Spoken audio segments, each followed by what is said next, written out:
Hello everyone. I was planning to have a live stream show for you for my communities at Newsbud and Patreon. However, because of all sorts of crazy scheduling issues, I was unable to really firm it up and schedule it. So I decided instead of that, I will have a long, free flow, chatty session where I will talk about some of the personal facts and events taking place in my life, some of the geopolitical developments that I have found interesting, responding to some of your comments, my audience, my members, my community members at Patreon and Newsbud, and just see where that takes us. So here it is, a video segment that I have no idea how long it's going to be, but it includes everything but the kitchen sink. Tune in if you are part of Newsbud or Patreon community, and let's talk. Let's just talk about a lot of things I have been wanting to talk about.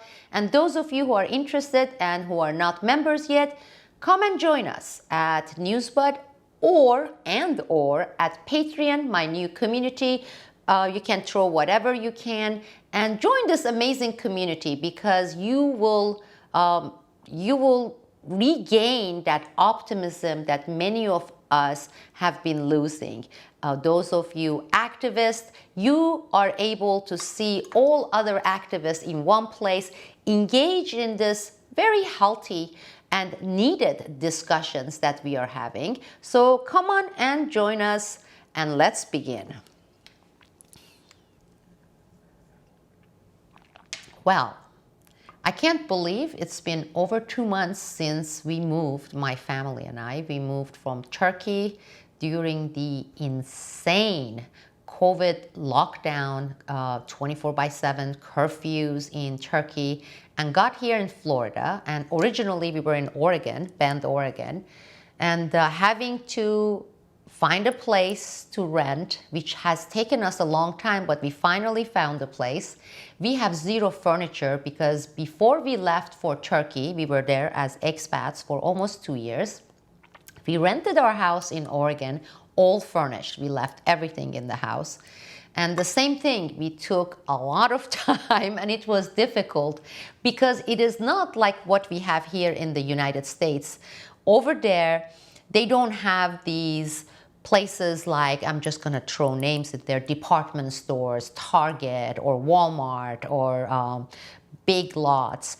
If you want to shop for furniture and things like, I don't know, silverware, cutleries, plates, you have to go to these tiny little individual shops and stores, and they are scattered throughout the town.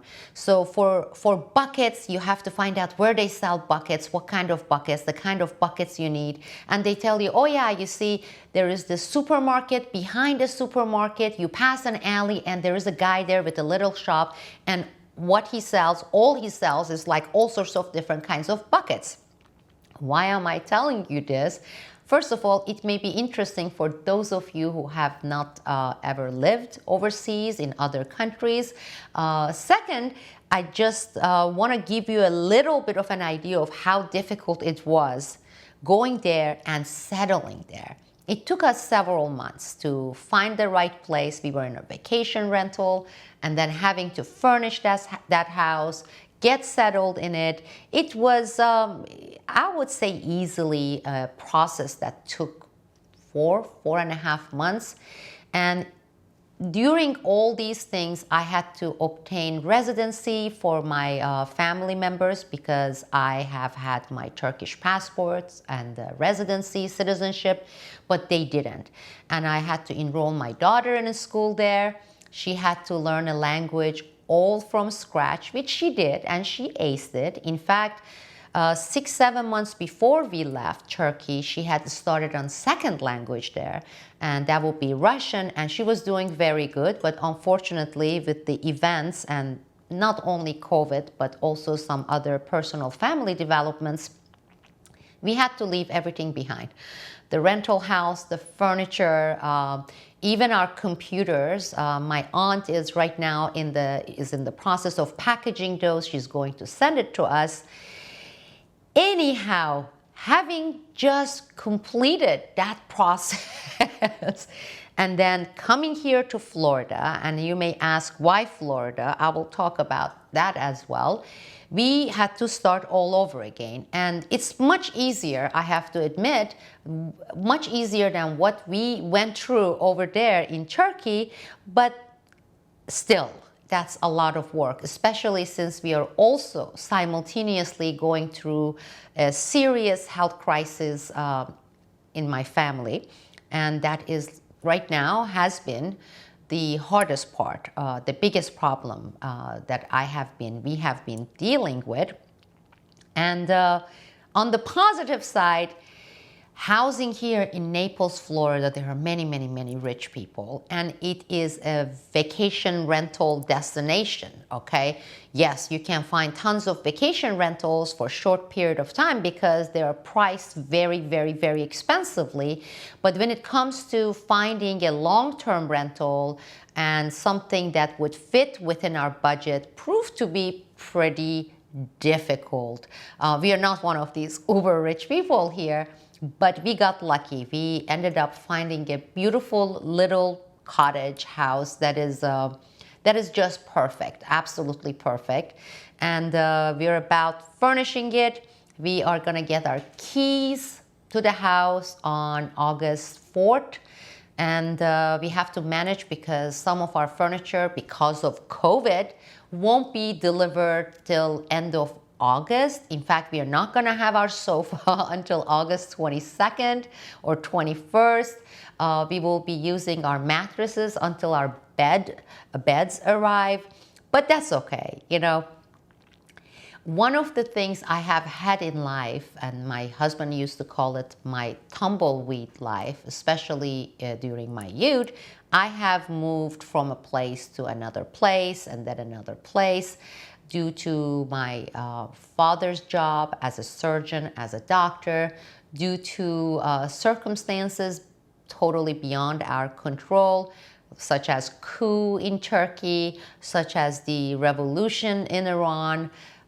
So I have done this many, many times, both as a child with my family, but also during my in my adult years. And in a way, I have to say I am glad that my daughter is going through this, because I think in the long run, it's a good thing. Especially if you're switching between states and further between countries, it lets you gain these set of skills such as adaptability, adjustment, survival. It is tough. Think about it. She had to go and start the school in Turkey, and she maybe knew 40, 50 words, those that I had taught her, but going there, sitting in the class, and there she is in 4th grade, and having to simultaneously learn the culture, learn about the culture, learn the language. It's not easy. Having to leave her friends and the school she was going to in Oregon, and entering a new social environment. But I'm so proud of her. I was so proud of her because she's tough. She did a great job. I don't think we ever had any incidents when she came home or threw a tantrum and saying, "Why are we doing this? Why did we have to do this? I want to go back. I miss my old school." Believe me or not, we didn't have scenes like that. And I was ready for those types of scenes. I was completely preparing myself to face those incidents and then walk her through these tough times. Did she have some tough period? Yes, but she didn't get to a point where she was throwing tantrums or saying, "I wanted to go back." So I'm so proud of her. And then, of course, having to come back here, dealing with these new health crises and adjustments. She's a tough girl, and I'm so very proud of her. There has been those periods when I had looked at other people who have been rooted in one place. You know, I grew up here, I finished this school and then this high school with all these friends since my childhood. And there are periods where I look at them, I'm like envious, and I say, this must feel so good to have these deep roots, be so rooted in a place. But then, I guess partly due to my genetic makeup, partly due to my experiences, I get antsy. I need that change. I don't know, maybe some of you who have had similar experiences can relate to this or not, but I get this, I don't want to call it boredom.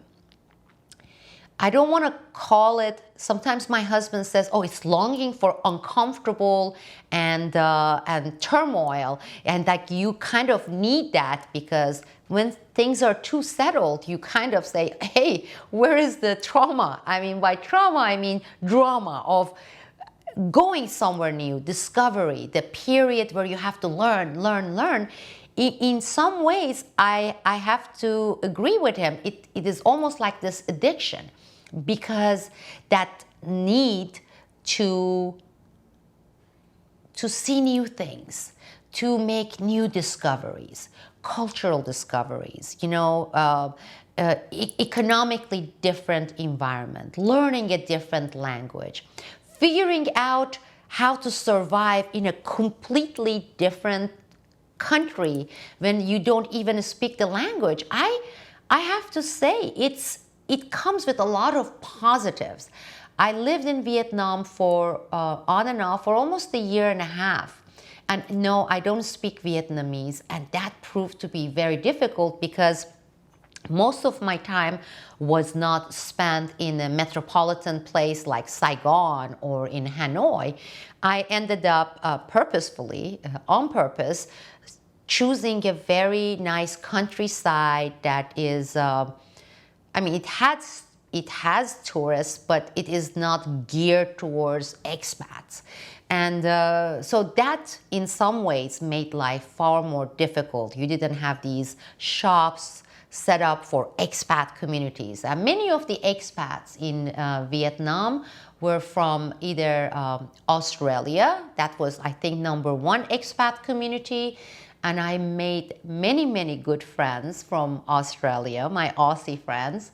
Many from New Zealand. I would say that constitutes the second largest expat community in Vietnam, people from New Zealand, Kiwis.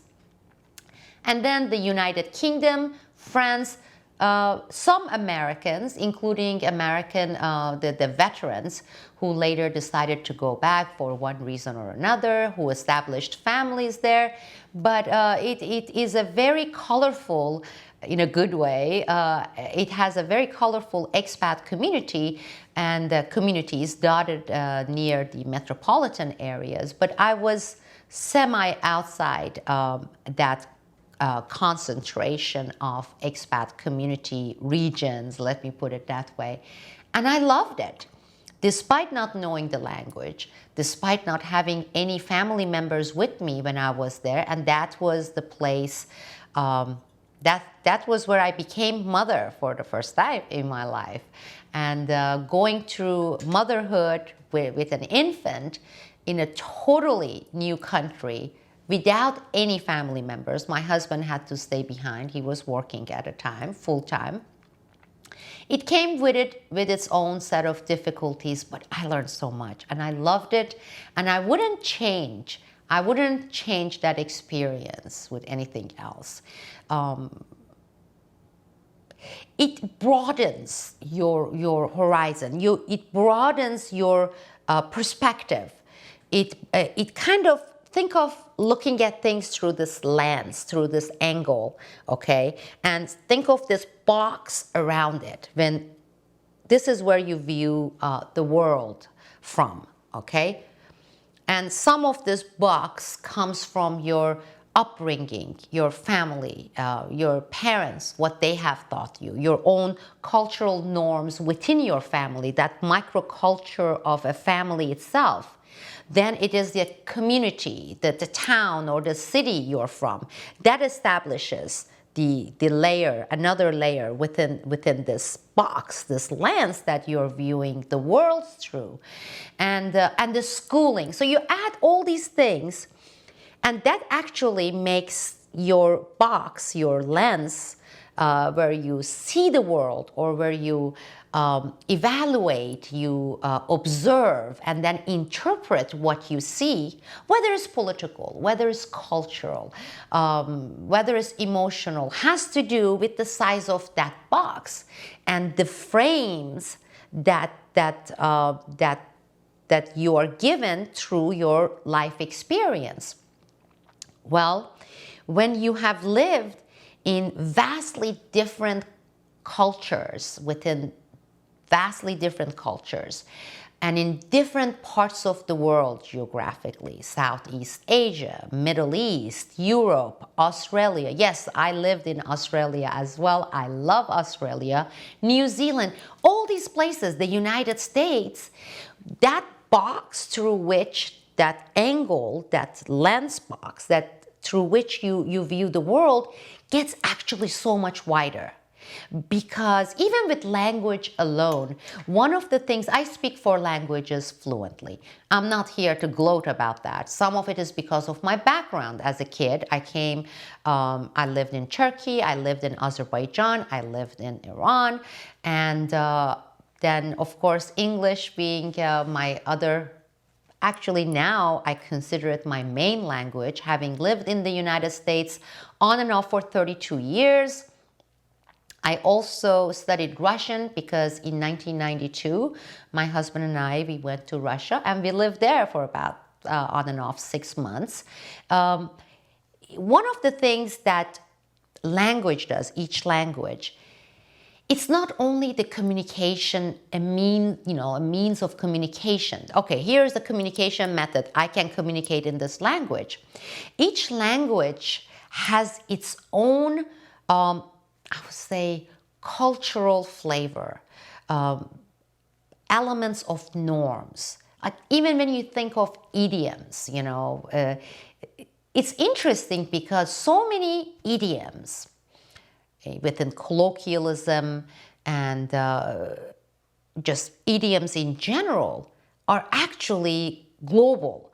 It is amazing when I hear a certain thing here in English and I say, oh yeah, in Turkey we have it this way, different set of words, but exactly it's about the same kind of a situation or moral story. And in Iran they say it this way. And language comes with its own build-up way of perceiving, seeing the world, and expressing yourself within that country, within that region, within that culture. So what happens is when you speak multiple languages, almost like your mother tongue, you are actually able to think about issues, matters, whether they are science related, whether they are political, whether they are cultural, whatever they are, relationships related, gets to be much richer. Because if you're in Turkey, based on the norms and the culture and the expectations, etc., there, language is built, is made up, and the expressions are in a certain way that reflects that way of thinking or that way of cultural norms, set of norms. And if you're, let's say, in Sweden, that would be accordingly. So what I'm trying to say here, as I told you, this is going to be talking about anything and everything. It makes you a wider person. And it's great, it's good, but it comes with its own cons as well. Not many, because most of it, I would say, would be in the categories of pros.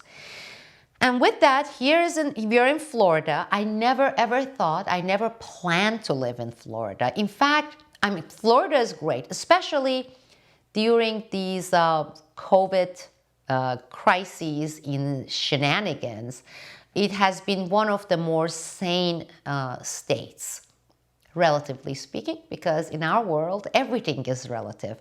In life, everything is relative. But I never planned to live here.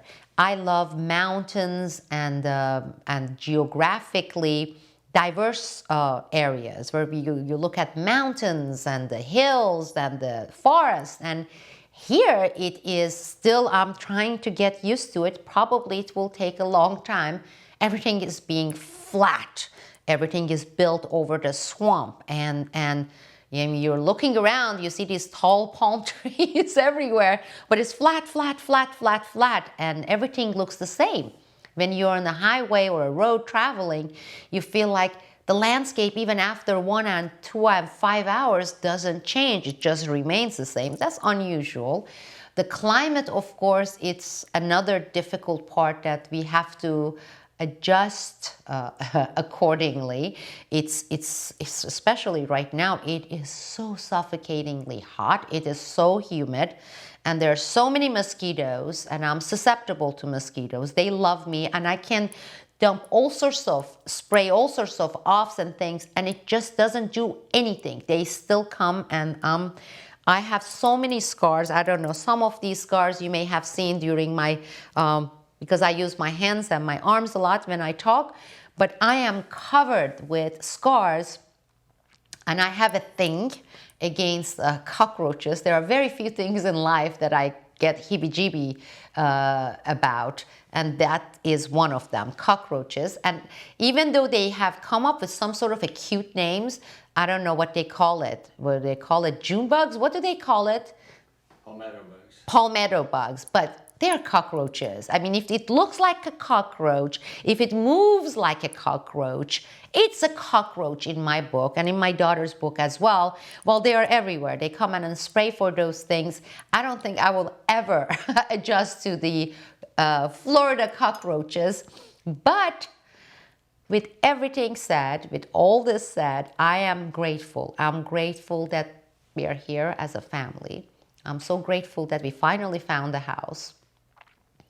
I'm really grateful about this new community that has actually, I mean, Newsbud has always kept me on track, but with my new Patreon community, it is as if you have injected more enthusiasm, more resolve into my enthusiasm for activism and communication. For example, doing this is so brand new for me.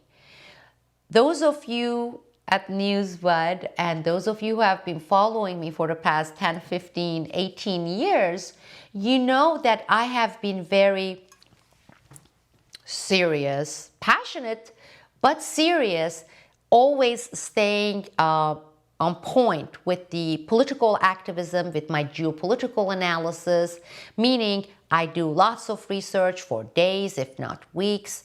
Then I sit down and analyze what I have gathered, okay? It's like building a puzzle, crossword puzzle, or you put together the pieces together to see what exactly is the picture that these little particles, these little nuggets are meant to form when they come together, and then sitting there and delivering it, nothing more, nothing less, okay? Sure, sometimes in the past, maybe often, quite often, I have been more passionate than others, but it's been, some people call it nerdy, okay? And in my life, especially by those who don't know me, who never got to know me in my personal lives, I have been perceived as your typical perfect nerd. And that's how it was for me with school, because I have collected so many degrees, and I have been one of those obsessive compulsive people when it comes to completing a degree and getting grades. I have been, or I used to be, not as much, like type A personality. My grades always, including middle school, elementary school, high school, master's degrees, all of them had to be 4.0, 4.0, 4.0, A plus, A plus, A plus. Another good thing, I'm not gloating. In fact, I'm saying it is not healthy and it's obsessive compulsive, but it was me, okay? That's how I was wired, let me put it this way. To give you an example how nerdy or how obsessive compulsive, once when I was going to George Washington University, I had this god-awful, ultra-liberal, too far left professor who graded one of my paper, and this would be 1999, and the discussion for this geopolitical topic had to do with Francis Fukuyama, okay, and he was the liberal endism theory, one world government, versus Samuel Huntington at the time had written his thesis, his book on the clash of civilization, arguing the opposite premise by saying, no, with the Soviet Union coming to an end, okay, Berlin Wall and all those stuff, what we're going to see is around the globe, we're going to see more clashes of civilization, some of them within the ethnic parameters, some of them will be based on race, and many of them would be geographically between the religions, etc., etc. And this is before 9/11. And with Francis Ford Fukuyama, it was exactly the opposite. And he was saying, now that the Soviet Union is gone, endism, don't you love it with the gobbledygookers in the academia? You take any kind of crap, put ISM at the end, you make it sound like very academic and very intellectual within the liberal community. Just put ISM at the end of any word. Crapism. Now, once you make crapism out of crap, it becomes academic. Let's have a discussion about crapism. Well, he ended up coining his thesis, okay, his political philosophy, taking the word and putting ISM at the end, making the word endism. End of all wars. This was 1999. We will not have any clashes. In fact, we're going to have one world government with the internet coming into the scene, automation and the telecommunications, cell phones, etc., etc. We were going to witness, we were going to see the end of all these conflicts and separatism, meaning, according to him, all the borders were going to be lifted. Why have borders? Like he pointed at the European Commission back then, it was not exactly EU, and saying, look at the EU. That's how the whole world is going to be.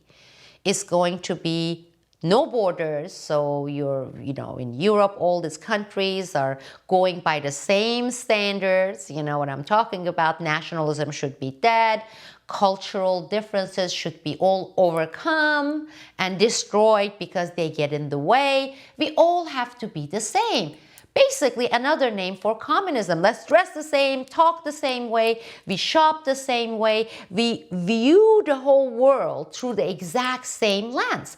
This is what they were advocating back then. And if you were in the universities, George Washington University, Georgetown, Harvard, this was what they drilled in every day, every single day in your classes. That this is what the humanity, the world, the planet Earth should turn into. We all should be in one boat, same way of living, same way of thinking, that kind of a uniformity, the one world government. So this thing has been planned, it's been designed for a long, long time. To make the long story short, I'm not getting sidetracked here.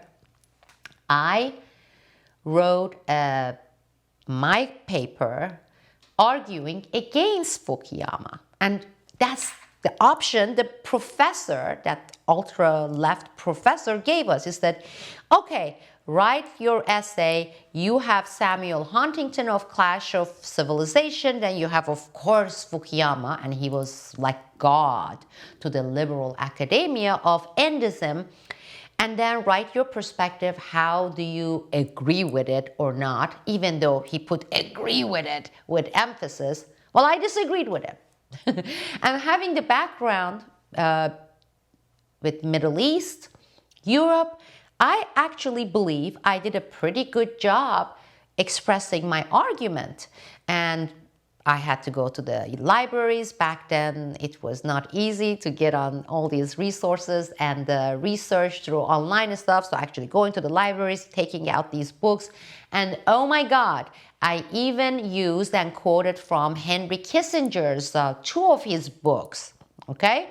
Arguing against, making my case against Francis Ford Fukuyama. And up to that point, all my exams were A+, 100, 100, 100. My papers were all A+, and he brought the graded papers and put mine in front of me. And it was an F, okay? Not a B-, not a C, it was F. He gave me this chunky, bold F on my paper. So this was 14 pages, including all the bibliography at the end, like all my sources, etc. listed. So I'm going through my graded paper to see what kind of notes this guy, I don't want to call him cussy words, which I feel like still after all these years, I feel like doing, to see what kind of comments he put there. What did I get wrong according to him? There was not a single marking on my paper. Not one, okay? There was not a single note. It was just the swoosh, and then on top of the swoosh, they had a big chunky F, this guy. So I waited for the class to come to an end, and then I walked into him, and I said, what did I do wrong? I got an F. How could you get F on an opinion piece, first of all, okay? Think rationally, right? Hey, far left can never engage in rational thinking, never, ever. I haven't seen it, and I have taken many, many, many academic measures and classes, etc. Okay. He said, the whole thing is wrong. I said, what do you mean the whole thing is wrong? He said, you disagreed with Francis Ford Fukuyama, and you ended up defending the thesis in some ways of Samuel Huntington, the right-wing guy. And to me, that means you don't get it. I said, I don't get what? He said, you don't get how the world is changing and how this paradigm shift is coming about, that we are not going to have clashes, we're not going to see any major wars any longer, and we are meant to live in this borderless society. And obviously you don't get it, otherwise you wouldn't have written a paper disagreeing. Well, when he assigned this paper to us, he said, you either agree or disagree, defend your thesis well, make sure you cite your source, and that's all I wanted, right? Well, that's exactly what I did. Well, obviously that's not what he wanted. He wanted everyone to engage in this groupthink, the academic far left groupthink, and say, yes sir, because it was so obvious that he was pro Francis Fukuyama, and I saw that, but I still thought, hey, I do a good job defending my thesis against Fukuyama. And a good professor, any decent professor would say you did a good job because you got your facts straight, you documented all your sources, meaning for each argument you presented for your thesis, you had your explanation and referring to, I don't know, Brzezinski and Kissinger and all of them, right? Even Machiavelli. Well, it didn't work that way. And because of that paper, I had, for me, the obsessive-compulsive young Sibel back then, my perfect record got tainted because I had nothing but A+, 4.0 average. And then I had this because with this paper and combination of that paper and all my grades, I ended up with a B on my track record. But being obsessive-compulsive back then, in such a way, I had to go and retake the class with someone else's class and make up for it because I could not stand looking at this record being dirtied up by this B. Why am I saying this? It basically tells you a little bit about me and the fact that being this, by some people's standards, nerd and type A personality, always always working on many multiple things for financial reasons, working and trying to make sure that I succeed, whether it's the academic, whether it's with the media production, analysis, and then being able to separate these in these very distinctly separated pockets. That's how I have been known to many of you who have known me and have followed me for the past 15 years. And one thing I never did was this, sitting here and talking about, looking back, talking about me, talking about some of the personal fronts.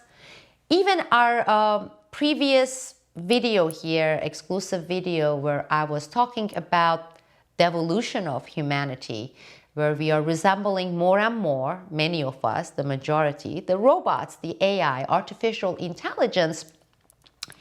These topics, while very integral, very important part of my life, I have always kept it separate from Newsbud, before that BFB report, because some of these topics, some of these issues are not in such a way where you can have either black or white or factual, non-factual discussion, because it ends up getting into the more philosophical, the perspectives, okay, your own interpretation, whether from the psychological or the philosophical aspects of it, thus bringing a lot of you as a person who's expressing these opinions, because you're also giving your personal self with it. That's different than, let's say, engaging on geopolitical analysis, where you say, here are the latest events in Turkey, and here are the interpretation, how it relates, links to this economic development or this geopolitical conflict, etc., and then drawing some kind of a conclusion of what is really happening and why. Well, that is taking the person out, in this case, me, out of it.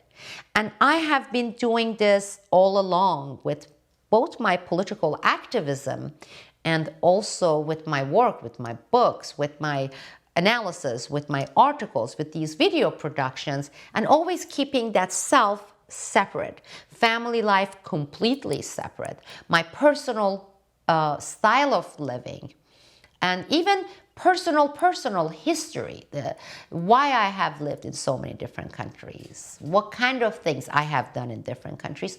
All those I have always kept it to myself. But you decide whether it's positive or negative. For some reason or combination of certain reasons, and I haven't been able to determine all of them, including this new community that we have established together with Patreon, I don't know, I have been putting some of those previous inhibitions to the side and getting that, I call it courage, because I think it takes courage to expose some of your own real self and share that with people other than your immediate family members, with your child, etc. Having that shield between yourself and your audience all the time. I'm not saying I'm taking the shield all the way off out of this, but it's much more so than I have ever done before. And some of it has to do with you and the comfort level I have gotten with you, and from what I have seen with your comments, the kinds of people you are, and I'm so proud to have you within this community, but also getting that confidence, saying I won't feel that vulnerable or exposed and get wounded by just not having any notes, not having any research results, scripts or teleprompters, and sitting here and talking about all sorts of different things with you and discussing it openly. One example of motivation, or what encouraged me more, why I'm saying that the positive vibe that I have been getting from you, is Bridget. When Bridget, our Patreon member, she sent me this wonderful video with her family, okay? Singing national anthem, playing it with their instrument. That's that family, you know? Being able to introduce myself, introducing myself to that family, even though it's virtually, okay? And seeing the comfort level and this trust, saying, I will share this with this community and with you. Well, that has that positive push effect saying, well, I can share things with you as well. Because while it's good, I have always respected keeping a bunch of things private, because your private life is private, you know, not sitting here and talking about certain things that should remain private. But on the other hand, to feel that comfort level and say, I connect with you not only in one way, but in so many different ways. And therefore, maybe then, you know, it's like snowballing. Then maybe some of you who have been wanting to post certain comments, because it happens a lot at Newsbud, okay? People watch a certain video reports, they have an opinion, or they have a feeling, okay? Maybe they have an emotional reaction to certain things I have presented, but then they have this inhibition they deal with. Well, I don't know, maybe I'm gonna sound dumb. You know, those things that we second guess ourselves, or who cares about what I think anyway, so I guess I keep it to myself. I won't sit down, type, and then click the button, reply, you know? Because, I don't know, we get shy, we become bashful, we second guess ourselves, we have the inhibition, we may think other people don't give a damn about what we think. Why are they gonna say, who are you to think that way? If I don't do this and come and say, oh my God, with the kinds of things I said, some people may say, she's not as articulate as I thought she would be. Or I found out about her obsessive compulsive side, you know. I thought she was far more, I don't know, grounded than that, or things like that. If I worry, I'm gonna reflect it here in these both communities, okay? Then as a result, you are going to hold back, and as more of you hold back, I'm gonna be more back to my rigid self. You see what I'm talking about? The snowballing effect. But on the other hand, I see that if I am myself and I can put aside all my complexes or insecurities or bashfulness and share certain things with you because I trust you, because I value your opinion, because I value the dynamic that we have established here, then that hopefully will bring more from you being more comfortable sharing what you think of these various topics we have been covering, or some of these philosophical issues of how are we going to raise our children, where we know that sending them to school is basically losing your child, okay? When they, the deep state and their tentacles, take them over 7 hours, 8 hours a day, indoctrinate them. Being able to talk about that with each other, being able to share that. And also knowing that we are not as alone as we thought we were. Because I have been feeling that for so long. You know, because I don't watch the mainstream media. But if I don't hear from you, which I have been hearing from, if I don't have those comments, mainstream media is not giving, the Hollywood movies not giving, the newspapers are not giving it, it is so normal and easy to feel I am this anomaly, okay? I am so alone. Something maybe is wrong with me because obviously everybody else is fine with it. But then realizing that no, so many people are not fine with it. Maybe they are not the majority, but I'm far from being alone. Well, that's a good thing. That induces its own set of confidence to say more. It starts with that, right? To share more, to express more, okay?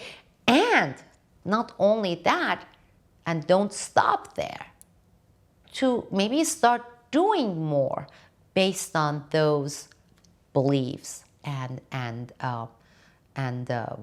what we perceive to be right or wrong, and not worrying about taking a stand on some of these extremely important issues. We're talking about our children. Is there anything in my life that is more important and valuable than my child as a mother? If you ask me, I would say no. She comes first. I don't even have to think about the answer on that.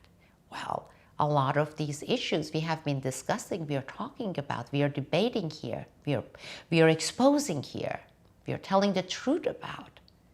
Well, these have direct consequences on our children, and many of these consequences are extremely negative, extremely bad. Therefore, of course, we should be having this dialogue and do something and not be fearful of having and taking a stand on that. I want to go back and do more of those live stream shows and find a way to answer some of your questions. And this is a good time to talk about some of these questions, because I've been planning to have a separate, a different, its own. Here it is, Sabal Edmonds sitting here and answering some of those questions, but that time never comes because life is going. And I told you, once we reach a certain level, I need to hire a help, okay, assistance with filming, editing, uploading these video reports on multiple servers, etc. But I have been receiving great questions. I believe Armin, maybe? I have to check. I don't think I will be able to find it without putting you on hold for a long time.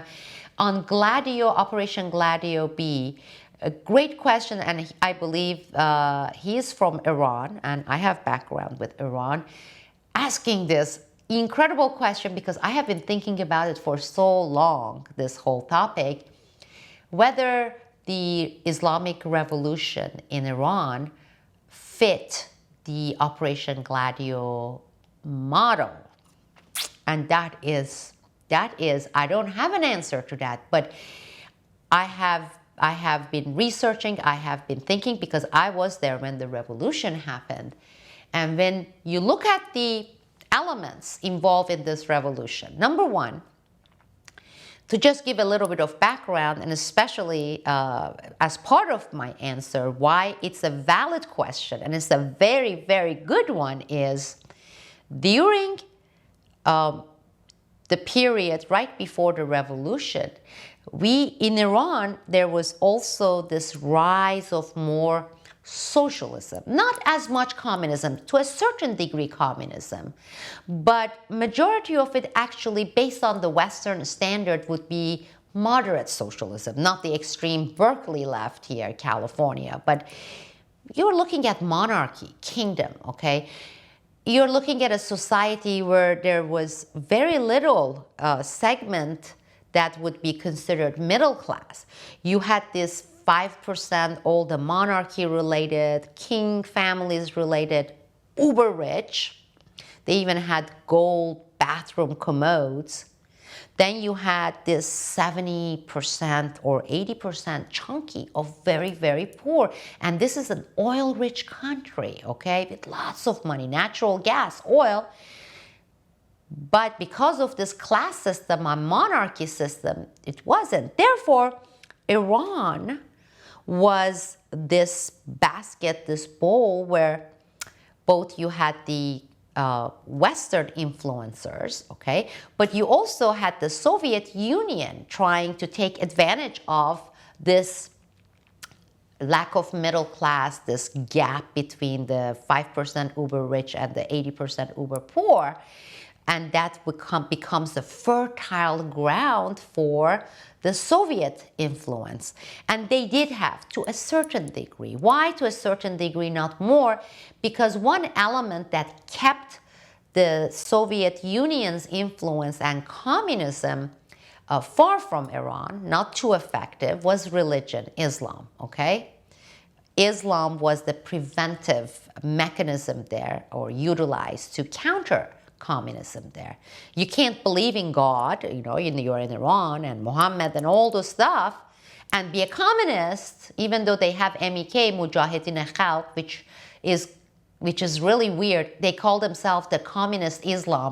It can't get wackier than that, but let's put that aside because they don't even represent 1% of Iranian population.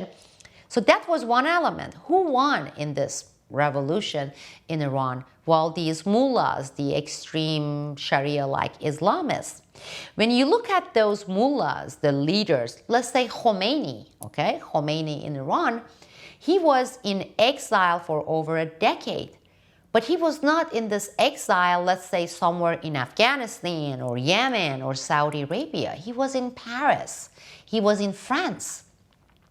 You look at some of the other frontiers of the leaders of Iran, the current Islamic government there, Rafsanjani or the others, and they were in the United Kingdom.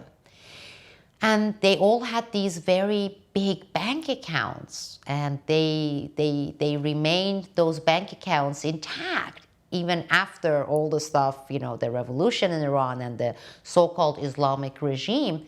These mullahs, these leaders, the governments there, they send their sons and daughters overseas to England and the US for their university educations. They keep their bank accounts there. So basically, there are so many characteristics, the components of the Iranian Islamic Revolution there and what took place there that reeks with Operation Gladio A, original Operation Gladio, because it was to prevent communism.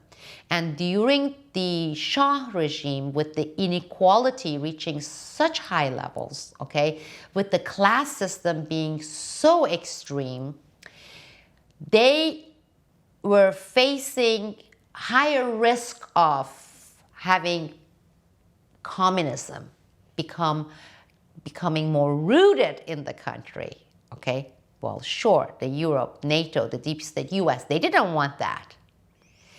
Well, one weapon to use to make sure it's all eliminated, all this Soviet Union influence was, rightfully so for them, Islam.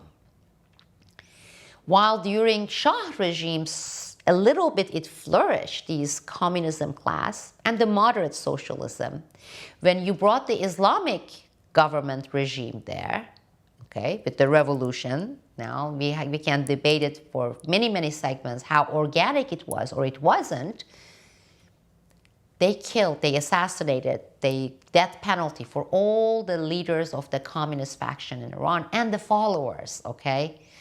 And a lot of those socialists, they left the country, they escaped, they were jailed, they finished it, they left none.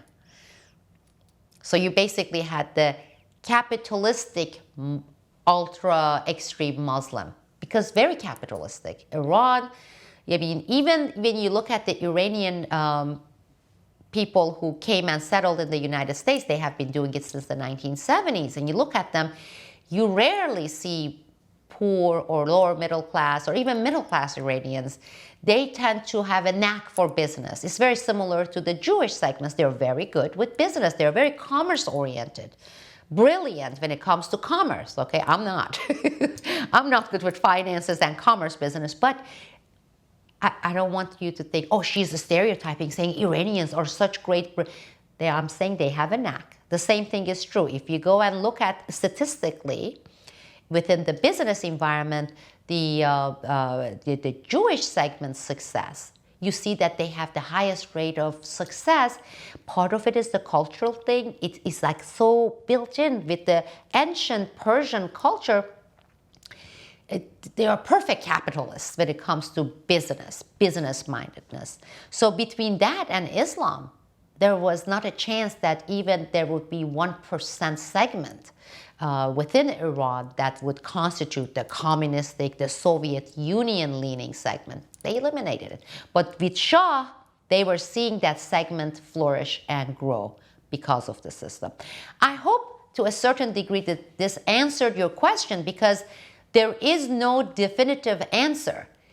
All I can tell you is from the background of these mullahs and the countries where they were groomed in, where they spent their exiled lives, UK, US, mainly France and UK, to the objectives accomplished with the Islamic Revolution, totally finishing off Soviets' influence, to many other factors on the ground. I was present, I was there when the revolution took place. In fact, I participated in some of the demonstration, not along the sides of the extreme religious people, which actually they were not there during this demonstration, but what they refer to as social democrats. They wanted to have parliamentarian system and not have monarchy. And my father was one of them.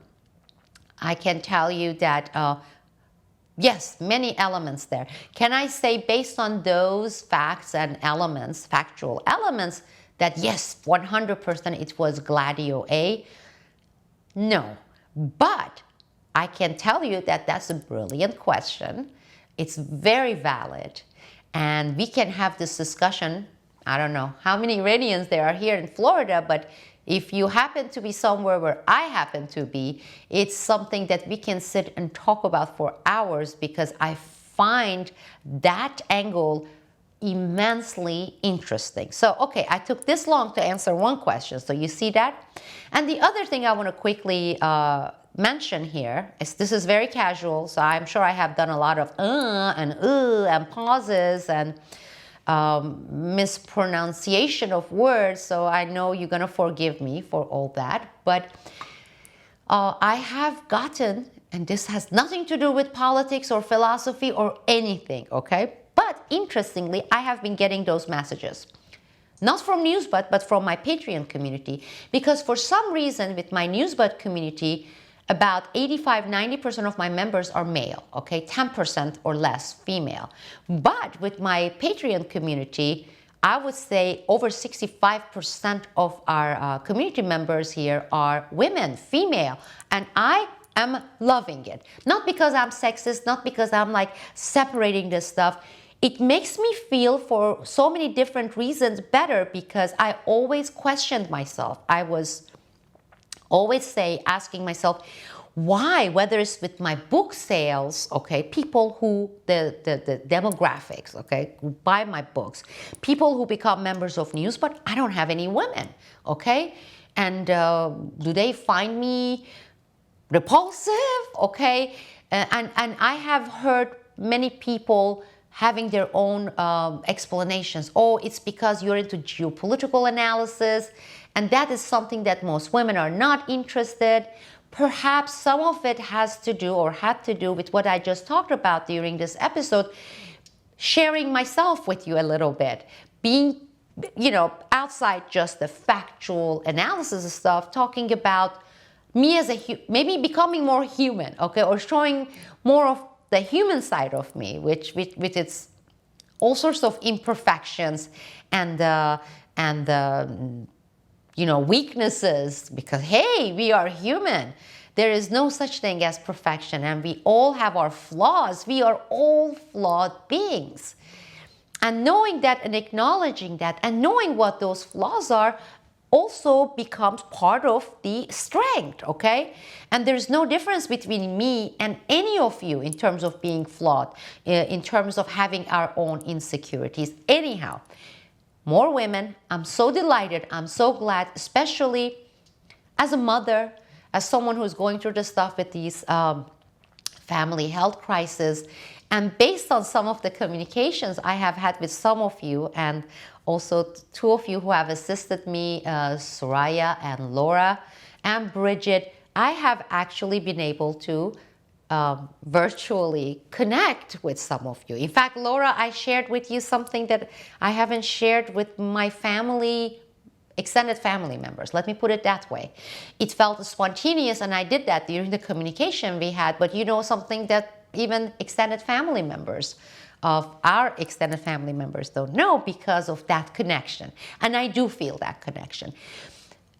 I have gotten, not in a negative way, in actually positive, good way, these messages, direct messages from some of you asking me about physical things, about skincare, health, the way I put my makeup on, okay?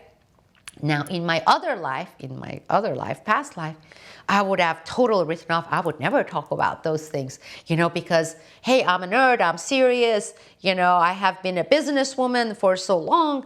And no, I don't feel uncomfortable at all. I would like to be able to have these sessions that are for you. I'm not saying because I'm sure a lot of my audience here at Patreon, I don't care about those things. And that's fine. That's perfectly fine. But getting those repeated questions from you actually made me think, saying maybe I will do these videos and I will state that these videos are for my wonderful female audience, where I can talk about some of these things. Factually talk about those stuff. Things that work for me, things that don't work for me, things that I have learned through years and years and years of this long life. I'm 50 plus years old. And things that I used to do wrong, let's say skincare, and I learned, or things that I used to spend much more money and not getting the best results, but now actually finding dupes for them that are healthy. They don't contain fragrance. I'm just going to throw in here, I'm not sponsored by anyone. I will never be sponsored by anyone, but going from something that was much more expensive, that worked for my skin, for organic, to something that I can find now in drugstores and does as good, if not better. But again, through trial and errors, learning about these things, through research, learning about these things. And I'm one of these women who I don't keep these things secrets. I would love to share, because I have learned from others during my research what works for sensitive, ultra dry skin. Okay, well, if I go and look at the packages that with the ingredients and advertisements, they're all greatest thing in the world, and spend $80 because this is going to cure all your concerns that you may have with your skin. On the other hand, reading from or watching very good experts or ordinary people who are not sponsored by these corporations saying why certain serums or products are good and what they do and who it's good for, I have learned from it. So I would like to be able to pass on the knowledge that I'm confident is good, as I'm thankful that I have gotten that knowledge. Also being able to share with you and saying, look, right now, people say I look different than I did a few months ago. I have been using horrible lighting, regular household lighting, for years and years and years. And what it does is, when you're filming, okay, like I'm doing right now, and if you don't have these direct lights, good kind of a filming lights on your face, you can look so ashy and horrible and filled with shadow and even distorted, because you get these shadows because the light is hitting certain part of your face and it doesn't, on your other side of the face, that makes this distortion and it makes these black dark circles. Not that I don't have dark circles. I also have learned how to cover my circles with concealer better. I used to hate concealers because I don't like cakey things. You slap that thing and it's gunky, but I learned, there are certain types, and if you do it very light, and if you do it this way and that way, that gets rid of those raccoon-like dark circles, which I am insomniac, and I do get dark circles. Lighting is so important. I used to use only webcam for my computer screen, but in the past 2 years, we got a Canon camera, it's HD, so that has made a difference to use the better camera rather than that awful cheap webcam which had a horrible angle. So those things make difference. It's not because, oh my goodness, somebody's aging and is getting like so much better looking than previously. No, there is lighting that is doing the trick. There is the camera HD that is doing the trick. There are makeups that are doing the tricks, and the skincare. And I don't look like this. On average, it takes me 30 minutes to put my makeup before I come and record for my community members, for my audience. Sometimes 20 minutes, sometimes 40 minutes, but average is 30 minutes. Of this 30 minutes, I spend, making sure that it's not my natural whatever self was sitting here doing that. So it's the makeup, it's the lighting, all those stuff. We all have the things that we feel insecure about. We have all these types of flaws that we try to minimize and then hopefully showcase the features that we are more confident about. And I do that like everyone else. And I do not whatsoever feel hesitance of sharing this stuff with you. Now, I have gotten repeated questions for at least 10, 15 of you on this stuff. If we have enough people who are interested and would like to have separate segments that has nothing to do with geopolitics, nothing with philosophy or politics, okay? And I don't want to be sexist here, but tends to be us female. You want that? I will be more than happy to go through some of these stuff in terms of skincare, health-related stuff, but also makeup, because I learned from others, and I'm so thankful that those people put out that information so I could use them and see that, hey, it worked. And also, I'm thankful that I'm spending less money than I used to. I used to throw out money because I didn't have access to real information of, hey, this product is so good, it's fragrance-free, it doesn't have preservatives, it's organic. I would love to pass it on. Let me know through direct message and let me know if I have enough of you requesting that. Sure, I will be more than happy to do that. And there are all sorts of other things. I told you this is going to be everything but the kitchen sink. There it is. You have it. Gladio, Iran, Vietnam, cultural travel, households. You know, this is exactly what I had in mind, to sit down here and spontaneously chat with you. But let me know and I will be more than happy to produce, as time permits, separate videos on those. And motherhood, I would love to be able to connect on those matters, because I don't have anyone here in my life in terms of female influences, or my grandmother, she passed away, I was very close to. I don't have my mother, I haven't had her for so long, and I don't have sisters. I'm new here, I don't have any neighbors. So like many of you, I do many times find myself in this position where I would appreciate having advice, whether it's on your kids' education or homeschooling related questions, or food or shopping or cooking. Yes, I'm human, and I would love to connect with great human beings that are in this community, and I would love to do that. With that, let's not make this longer than it has already become. And let's not forget, for me, to tell you how thankful I am that you are part of this community, that you are members, you are supporting me, and you have been so tolerant, you have been so understanding. And I'm sure there has been many things I have shared here politically, geopolitically, that some of you may have totally disagreed with, but I'm so thankful to you, because if you have expressed it in such a civilized, respectful, constructive manner. See, like YouTube versus this community, right? Newsbud and Patreon. With my Patreon community, in the past a month and a half, since that last incident that I reported on 2 months ago, I haven't been in this position of asking someone to delete their comments because it was offensive, or having to give warnings to people saying, you do this one more time, I'm going to get rid of these comments, and engage in that kind of a censorship. I would say deserved censorship. I haven't felt or seen the need, because that's not because you all agree with me. We don't have that kind of a uniform group thing. But I'm thankful, because however you're expressing, whatever you're expressing is constructive. And I love seeing differences of opinion. I love to be able to read all this different perspective expressed differently there, as long as they are respectful, as long as they are positive and constructive, even if it's disagreement, even if it's the criticism. And this is exactly what you have given us, every single one of you. It's been some forums, or many forums out there, including social media, they become so toxic.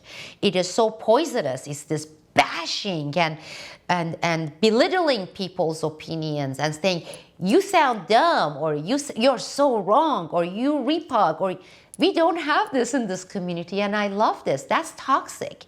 All it does, it divides us further, while we have the exact opposite here. We are pretty united despite the differences, and we celebrate our differences. Thank you all. I'll be with you soon. Please post many comments. Don't be bashful. Raise questions. Give me ideas about things you would like to see, different kinds of open thread discussions, live stream, anything you want.